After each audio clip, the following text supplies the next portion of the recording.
और प्लान दिखाने के लिए जैसे मैं अपना बैग निकाला और बैग निकाल के जैसे ही फोल्डर निकालना चाहा दोस्त, उन्होंने क्या बोला जानना चाहते हैं? मेरा परम मित्र था, ग्रेजुएशन साथ किया था, बीएड साथ किया था, वो ऐसा मित्र था, स्कूल टाइम में बोलता था तुम्हारे लिए जान दे देंगे। लेकिन जब मैंने बोल के आया कि एक बार मेहनत से देख लो, ठीक से देख लो, अगर साला अमरीश जिंदा रहा, सास बख्शा ऊपर वाले ने, तो शायद डायमंड बन के जरूर आऊंगा तुम्हारे घर, डायमंड बन के जरूर आऊंगा तुम्हारे घर। ध्यान से देख लो, साला डायमंड बन के जरूर आऊंगा। हमारे साथ पढ़ाई करते थे, हमारे बहुत ही परम मित्र थे। उनसे मैं फोन किया, उनको बोला कि मित्र एक बहुत बड़ा बिजनेस मिल गया है, हम लोग साथ में बीएड किए थे, हमारी जॉब लग गई, आप जॉब नहीं पाए, लेकिन मेरे पास एक ऐसी अपॉर्चुनिटी है, यहाँ आप जीवन बदल सकते हैं। उन्होंने बोला कि ठीक है सर, आप मिलिए बताइए हमको। मैं फैजाबाद में रहता था और स्कूल से पढ़ाकर मैं स्कूल से निकलते समय मेरा रूटीन था कि सुबह जाने से पहले, स्कूल जाने से पहले मैं 1-2 प्लान दिखा कर स्कूल जाता था। और फिर जब भी स्कूल से आता था तो इतना शेड्यूल सेट रहता था कि स्कूल से आने के बाद मैं 2-4 लोगों को प्लान दिखाता था। स्कूल इंटरवल टाइम में ही मैं 2-4 लोगों से कॉल करके टाइम ले लेता था, इनको मिलना है। मैंने उनसे टाइम लिया फैजाबाद देवकाली पे, बोले कि मैं देवकाली पे मिल रहा हूँ। मैंने बोला सर मैं वहीं आ जाऊँगा, हमारी आपकी मुलाकात होगी, आधे घंटे की मुलाकात है।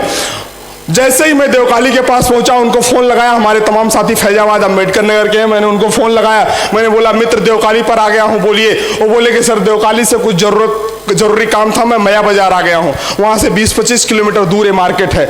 तो मैं सोचा कि अब प्लान के लिए ही निकला हूं, तो उनके पास चला गया, सीधे मया बाजार गया। मया बाजार पहुंच के फोन किया मैंने, दोस्त मया बाजार आ गया हूं। बोले कि अरे कुछ अर्जेंट ऐसा काम ही आ गया था कि मैं अकबरपुर के पास कटहरी मार्केट है, मैं वहां आ गया हूं। मैं बोला ठीक है सर। अब वहां से ऐसा दुविधा थी कि इधर जाऊं कि इधर जाऊं, इधर जाऊं कि इधर जाऊं। मैंने बोला कि नहीं, सेफ साहब का टाइगर है, चलना वहीं है, 100% उनको प्लान दिखा के जाना है। क्यों? क्योंकि हम लोग जो कमिटमेंट करके निकलते हैं उसको पूरा करते हैं। सर नो, उसको पूरा करते हैं। मैंने कहा कि ठीक है मैं आता हूं। और जैसे ही मैं कटारी पहुंचा, उसके बाद उन्होंने फोन किया, दोस्त मैं मालीपुर आ गया हूं। आप सोचिए, फिर मैं मालीपुर चला गया। बाद में मालीपुर के पास स्वरूपुर एक मार्केट है, उसके आगे उनका घर था, वो वहां बुला लिए, मैं वहां पहुंच गया, लगभग फैजाबाद से 80 किलोमीटर दूर।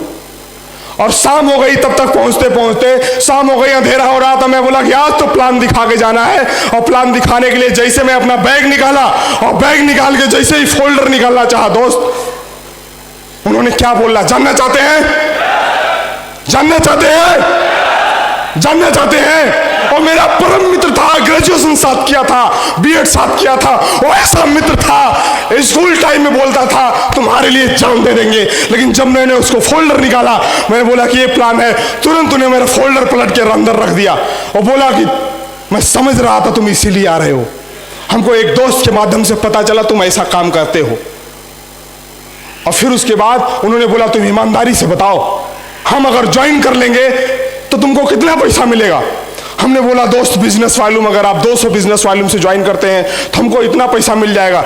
उस टाइम वो लुंगी पहना था और टी शर्ट पहना था, लुंगी में से 500 रुपए निकाल के दिया और यही रख दिया। ये बोला कि ये पैसा लो, तुम 500 रुपए के लिए यहां तक आ जाओगे, नौकरी पा गए हो, हमको ये पता नहीं था, लो पैसा लो। ये मान लो कि मैं ज्वाइन कर लिया।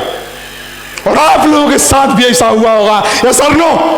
और ये बोला दोस्त अंधेरा हो गया था और मैंने बोला कि पैसा रख लो, मैं तुम्हारा जीवन बदलने के लिए आया हूं। उसके 5 दोस्त उसी पुलिया बैठे थे, इतना मेरा मजाक उड़ाए, ये देखो करोड़पति बनने चला है, ये देखो डायमंड बनने चला है। कोई आज तक बना है?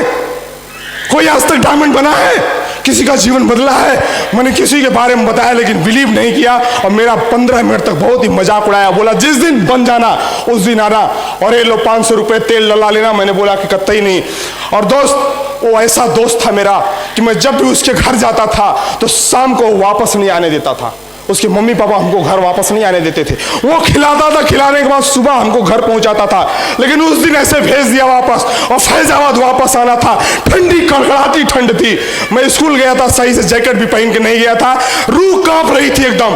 और मैं बोला कि ईश्वर अब क्या करूं, अब क्या करूं मैं आया था इस विजन से कि इसको प्लान दिखाऊंगा, ये ज्वाइन करेगा, जलील करके रख दिया। और दोस्त, मैं उस मार्केट से 80 किलोमीटर दूर मोटरसाइकिल से पैदल निकल दिया।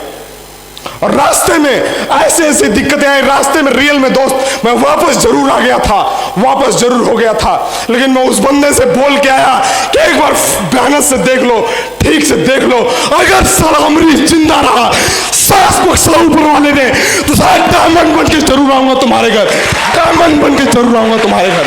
ध्यान से देख लो, साला डायमंड बन के जरूर आऊंगा।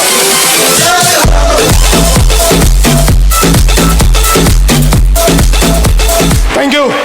और मैं निकल